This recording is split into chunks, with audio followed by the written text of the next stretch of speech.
नमस्कार। कभी सोचा है कि एक अकेला शब्द, सिर्फ एक शब्द, किसी की पूरी जिंदगी का फैसला कर सकता है?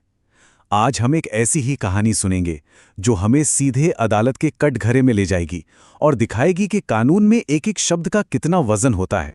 तो कहानी शुरू होती है झारखंड की एक अदालत से, जहां एक बहुत बड़ा केस चल रहा था। और उस पूरे केस का दारोमदार जानते हैं किस पर था? एक बहुत ही मामूली से दिखने वाले शब्द पर, अनुभाग यानी सेक्शन। जी हां, यही वो शब्द था जो पूरे मुकदमे का रुख बदलने वाला था। तो चलिए सबसे पहले ये समझते हैं कि आखिर ये मामला था क्या। वो कौन सा जुर्म था जिसने इन सबको अदालत के दरवाजे तक पहुंचा दिया।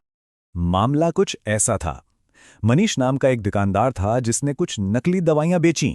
राजेश नाम के एक आदमी ने वो दवा खरीदी और उसे खाते ही उसकी हालत इतनी ज्यादा खराब हो गई कि उसे फौरन अस्पताल ले जाना पड़ा। जब पता चला कि दवा नकली थी तो पुलिस में शिकायत हुई और मनीष को गिरफ्तार कर लिया गया। और बस यहीं से शुरू होती है असली कहानी, अदालत की कहानी। अब देखते हैं कि कोर्टरूम के अंदर क्या हुआ और असल में कानूनी पेच कहां फंसा हुआ था। अदालत में जब मनीष से पूछा गया तो उसने बड़ी मासूमियत से कहा, मुझे तो पता ही नहीं था कि ये दवाइयां नकली हैं। अब सोचिए, जज साहब के लिए ये कितनी बड़ी पहेली थी। क्या किसी का ये कहना कि मुझे पता नहीं था उसे सजा से बचा सकता है? और इसी सवाल का जवाब जानते हैं कहां छुपा था? सिर्फ एक शब्द में, अनुभाग।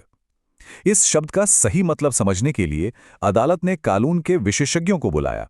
तो सवाल यह उठता है, और यह सवाल सिर्फ अदालत में मौजूद लोगों का नहीं, हम सबका हो सकता है, कि आखिर कानून को इन अलग अलग सेक्शंस में बांटा ही क्यों जाता है? इसका असली मकसद क्या है? तो देखिए, भारतीय न्याय संहिता की धारा 50 में इसका जवाब मिलता है। वहां साफ साफ लिखा है कि अनुभाग या सेक्शन कानून का वो हिस्सा है जो किसी एक खास तरह के जुर्म या नियम के बारे में पूरी जानकारी देता है। लेकिन सवाल फिर वही, ऐसा करने की जरूरत क्या है? इसके पीछे 3 बड़े कारण हैं। पहला, हर जुर्म की परिभाषा को बिल्कुल साफ करना। दूसरा, नियमों को इतना आसान बना देना कि हर कोई समझ सके। और तीसरा, इंसाफ की पूरी प्रक्रिया को आसान बनाना। तो जब सेक्शन का मतलब साफ हो गया तो अब वक्त था कहानी के सबसे बड़े मोड़ का, अदालत का फैसला। अदालत ने सारे सबूतों को परखा और इस नतीजे पर पहुंची कि मनीष का यह कहना कि उसे कुछ पता नहीं था, यह कोई बहाना नहीं हो सकता। उसने खतरनाक काम किया था। इसलिए अदालत ने मनीष को दोषी ठहराया। अब जब कोई दोषी पाया जाता है, खासकर ऐसे मामले में जहां लोगों की सेहत से खिलवाड़ हुआ हो, तो कानून में सजा के कई विकल्प होते हैं। उसे जेल भेजा जा सकता है, उस पर जुर्माना लगाया जा सकता है, या फिर ये दोनों सजाएं एक साथ भी दी जा सकती हैं। और मनीष के केस में मामले की गंभीरता को देखते हुए जज ने उसे जेल की सजा भी सुनाई और उस पर भारी जुर्माना भी लगाया। ये फैसला एक मिसाल बन गया। तो इस पूरी कहानी से हमें सीखने को क्या मिलता है? कानून की बनावट के बारे में हमारी समझ पर इसका क्या असर होता है?